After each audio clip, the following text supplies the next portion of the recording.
जय हिंद मित्रांनो.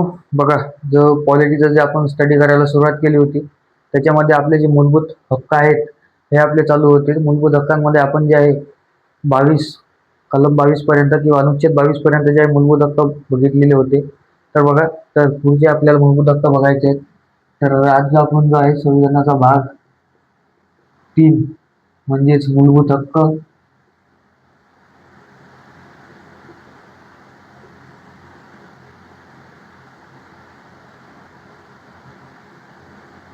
मूलभूत हक्क बघणार आहोत. तर बघा, त्याच्यामध्ये आपल्याला जे कलम बघायचे आहेत आज, ते आपण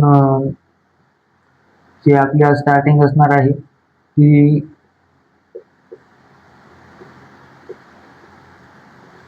कलम 23 पासून असणार आहे. कारण की 23च्या अगोदरचे जे कलम आहे ते आपण जे आहेत आधीच व्हिडिओ टाकलेले आहेत. आणि बघा, जर बघायचं झालं तर जे मूलभूत हक्क आहे त्याच्यावरती वारंवार वेगवेगळ्या एक्झाममध्ये प्रश्न आलेले आपल्याला बघायला मिळतात. जसे की SSC GD असेल, रेल्वे असेल, पोलीस भरती असेल किंवा अधिक कुठलीही एक्झाम असेल, त्याच्यामध्ये आपल्याला क्वेश्चन आलेले बघायला मिळतात. तर बघा, कलम 23. तर कलम 23 हे कशामध्ये येतं, तर हे शोषणाविरुद्धचा जो अधिकार आहे त्याच्यामध्ये आपल्याला बघायला मिळतं.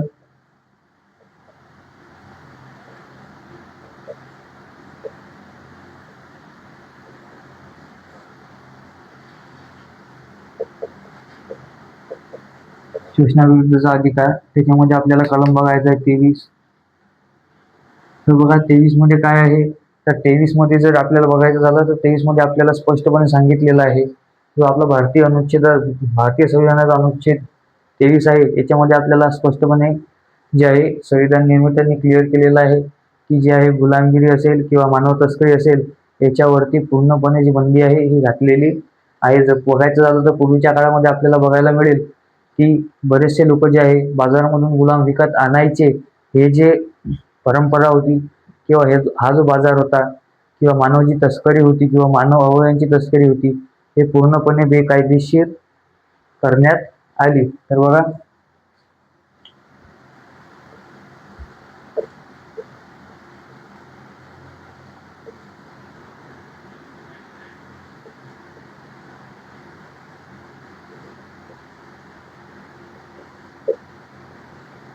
मानव तस्करी विरुद्ध अधिकार याच्यामध्ये तुम्ही लक्षात ठेवू शकता.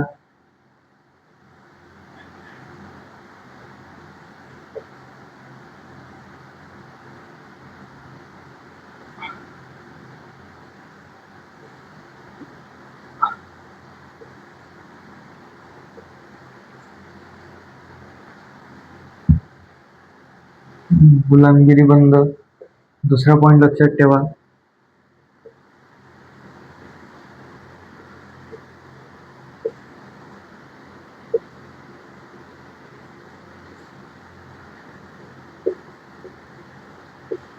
नोकर विकत घेण्यास मनाई जे आहे हे कलम 23 अंतर्गत येतं.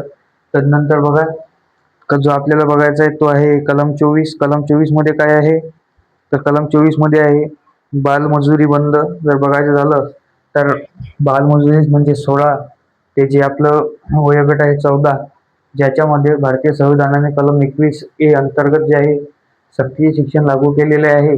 या वयोगटातील मुलांना जे आहे कोणीही कामावर ठेवू शकत नाही. तर त्यांनाच त्याच्यापासून जे आहे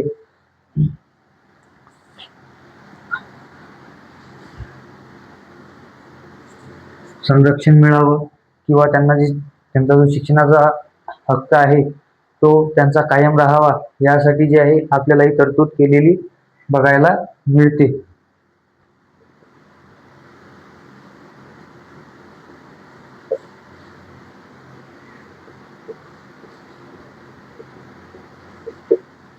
तदनंतर पुढचा पॉईंट, तर बघा पुढचा पॉईंट काय आहे, तर पुढचा पॉईंट आपला असणार आहे कलम 25. कलम 25 कशामध्ये येतं, तर कलम 25 जे आहे धार्मिक स्वातंत्र्य जे आहे याच्यामध्ये येतं. तर बघा, धार्मिक स्वातंत्र्य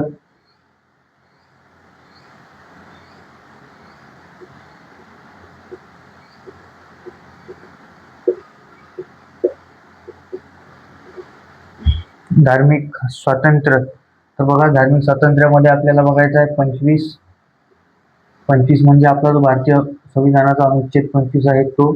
तर बघा भारतीय संविधानाचा अनुच्छेद 25 हा आपल्याला काय सांगतो, तर बघा भारतीय संविधानाचा जो अनुच्छेद 25 आहे हा धर्म स्वातंत्र्य आपल्याला प्रदान करतो. त्याच्यामध्ये असेल कुठल्याही धर्माचे आचरण करण्याची जी आहे आपल्याला मुभा मिळालेली आहे किंवा कुठलाही धर्म स्वीकारण्याची मुभा मिळालेली आहे.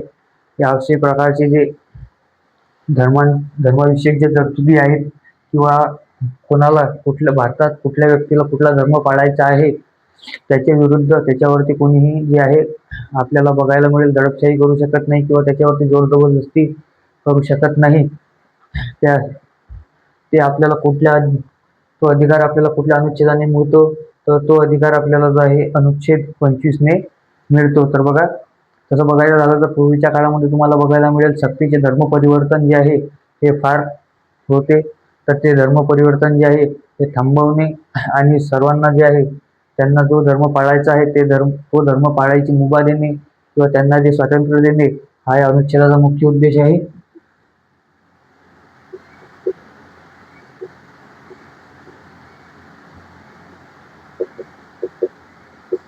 धार्मिक स्वातंत्र्य याच्यामध्ये पहिली गोष्ट लक्षात ठेवा,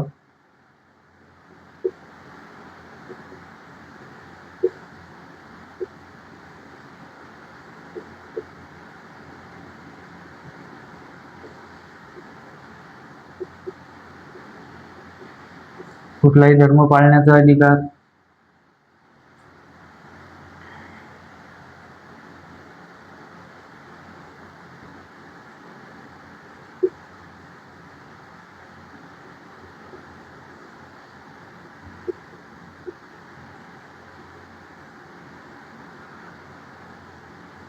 कुठलाही धर्म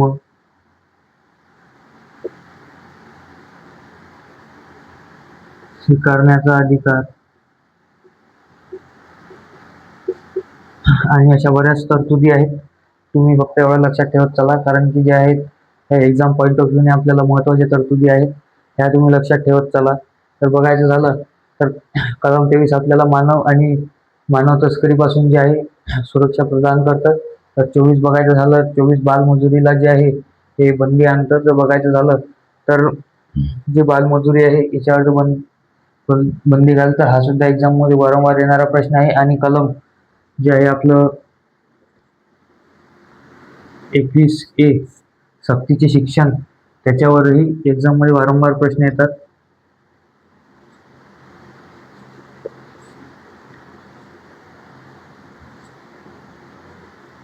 सक्तीचे शिक्षण आणि हे कुठल्या वयोगटातील मुलांना आहे, तर वयोगट 4, वयोगट 6 ते 14 या वयोगटातील मुलांना जे आहे सक्तीचे आणि मोफत शिक्षण जे आहे हे सरकारद्वारा प्राप्त होते. तर बघा पुढचा पॉइंट,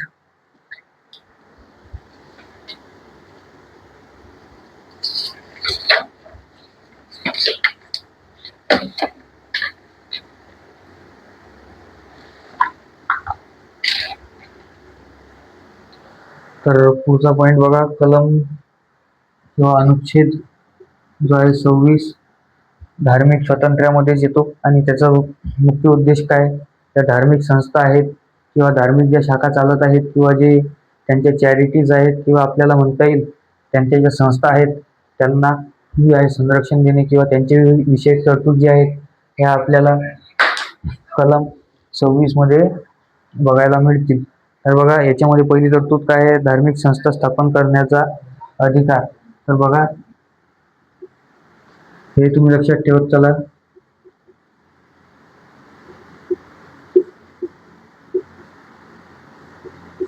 धार्मिक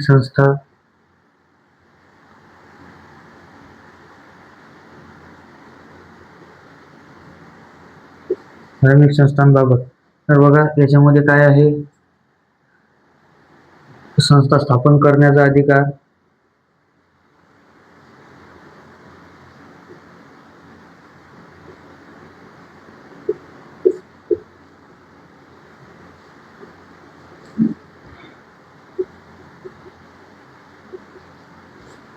त्याच्यामध्ये दुसरं काय आहे, तर बघा याच्यामध्ये दुसरं येणार आहे. दुसरं म्हणजे काय, तर ज्या धार्मिक संस्था स्थापन झालेल्या आहेत किंवा स्थापन करणार आहात त्या शांतता पूर्ण चालवणे.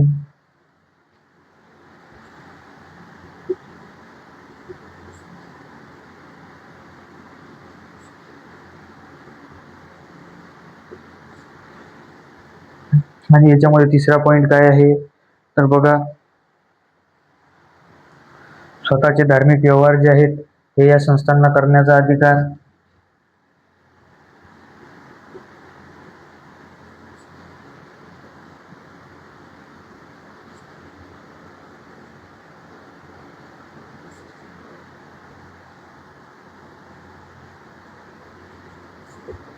जे हे कलम 26 अंतर्गत आपल्याला प्राप्त होतो. तर बघा, आपल्याला पुढचा पॉइंट काय बघायचा आहे तर 27.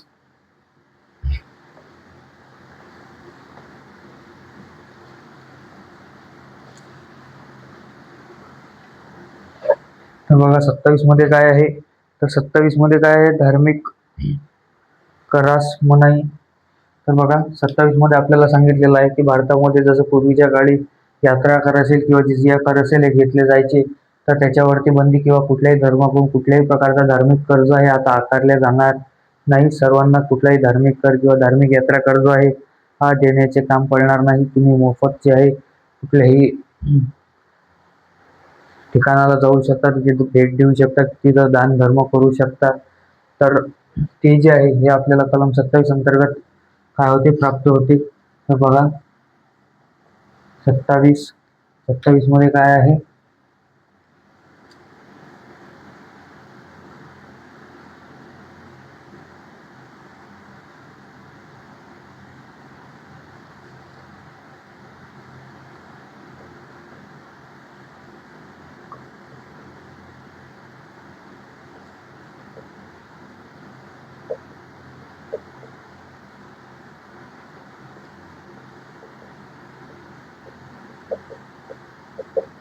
मनाई किंवा बंदी.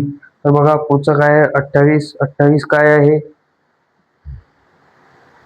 तर 28 जो आहे हा सर्वात महत्वाचा आहे, हा तुम्ही लक्षात ठेवत चला. ज्या आपल्या शिक्षण संस्था आहेत जसे की आपल्या गव्हर्नमेंट स्कूल असतील, सेमी गव्हर्नमेंट स्कूल असतील किंवा प्रायव्हेट स्कूल असतील यांच्याबाबतच्या तरतुदी आहेत. तर बघा, तर कुठल्याही शासन मान्य किंवा शासनाच्या पूर्ण अधिपत्याखाली असलेली, म्हणजेच जर बघायचं झालं तर सेमी गव्हर्नमेंट स्कूल म्हणजेच गव्हर्नमेंट ग्रँट प्राप्त असलेल्या शाळांमध्ये आपल्याला कुठल्याही प्रकारचे धार्मिक शिक्षण देता येत नाही. पण याला एक अट लागू झालेली आपल्याला बघायला मिळतं. जर पाल्यांचे आणि पालकांची जर मंजुरी असेल तर त्या संस्थांमध्ये शैक्षणिक आपल्याला म्हणता येईल धार्मिक शिक्षण हे देता येते. आणि जे प्रायव्हेट स्कूल आहेत याच्यावरती कुठलीही बंदी नाही, हे धार्मिक शिक्षण देऊ शकतात. पण ज्या शाळा पूर्णपणे गव्हर्नमेंटच्या अधिपत्याखाली येतात किंवा पूर्णपणे गव्हर्नमेंट स्कूल कॉलेजेस आहेत याच्यामध्ये आपल्याला कुठल्याही प्रकारचे धार्मिक शिक्षण घेता येत नाही किंवा देता येत नाही. तर बघा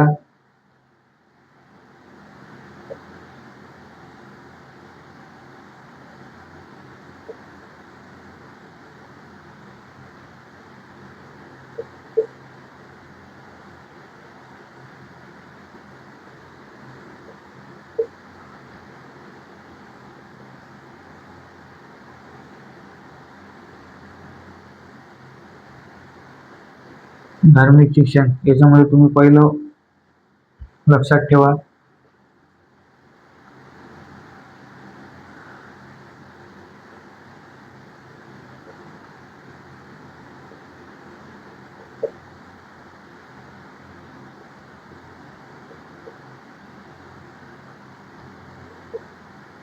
सरकारी शाळा कॉलेज जे आहे याच्यामध्ये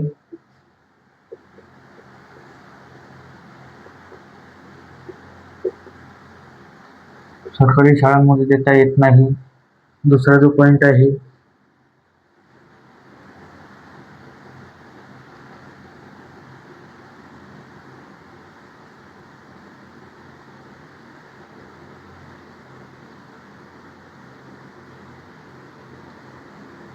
गव्हर्नमेंट ग्रँट, म्हणजे ज्या शाळा पूर्णपणे ज्या आहेत त्या शासकीय मालकीच्या सुद्धा नाहीत आणि पूर्णपणे जे आहे खाजगी मालकीच्या सुद्धा नाहीत, अशा स्कूलमध्ये काय तर अशा स्कूलमध्ये आपल्याला बघायला मिळेल की जे आपल्याला म्हणता येईल धार्मिक शिक्षण आहे हे देण्यास मनाई सुद्धा नाही आहे. बट त्याच्यासाठी एक अट लागू आहे की जर पालकांची आणि पाल्यांची जर सहमती असेल तर शिक्षण, आपले धार्मिक शिक्षण देता येते किंवा घेता येते.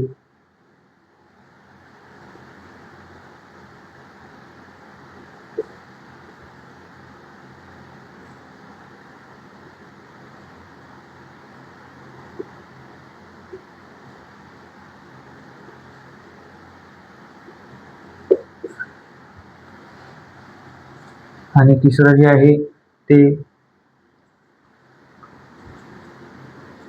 खाजगी शाळा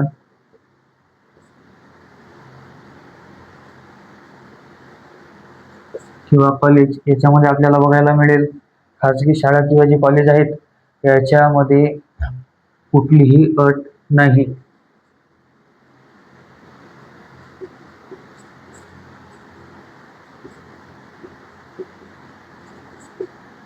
तर बघा, आज आपण कलम 23 ते 28 पर्यंत बघितलेले आहेत. आता आपले जवळपास जे आहेत झालेलेच आहेत. तर बघा, पुढचा जो टॉपिक आहे हा आपण पुढच्या व्हिडिओमध्ये कव्हर करू. तर आजचा टॉपिक तुम्ही लक्षात ठेवत चला. तर भेटू नेक्स्ट लेक्चरमध्ये. जय हिंद, जय भारत.